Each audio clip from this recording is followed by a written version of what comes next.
All right, I have another story for you guys coming out of Indiana. Again, excuse the really red face. I got a thing done to it, but this is coming from South Bend.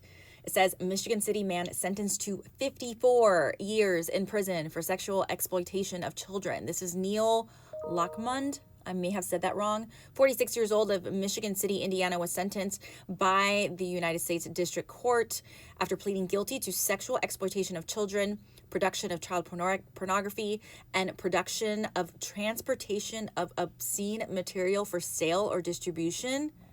Wow. He was also sentenced on top of the 54 years in prison, followed by a life of supervised release. A restitution hearing will be held at a later date to determine the amount of restitution owed to the victims of the offenses.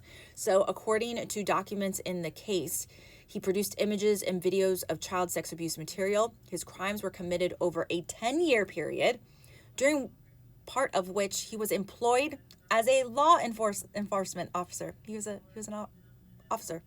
I'm stunned. He then distributed those images and videos to other people using the internet. Forensic analysis of his electronic devices revealed that he possessed tens of thousands of additional images and videos. This is especially even disgusting. I can't even. So the next pieces I do have are just basically some statements by the U.S. attorney, the acting U.S. attorney, then also what the FBI of Indianapolis says. It says the sexual exploitation of children is among the most vulnerable or the most reprehensible crimes we investigate. This defendant once swore to uphold the law, but instead he chose to exploit the most vulnerable among us, said FBI Indianapolis acting special agent in charge. That's Michael Eriks.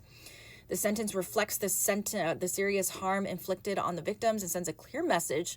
Those who engage in such horrific crimes will be held accountable. The FBI and our law enforcement partners will continue to diligently identify and investigate those individuals and pursue justice for survivors.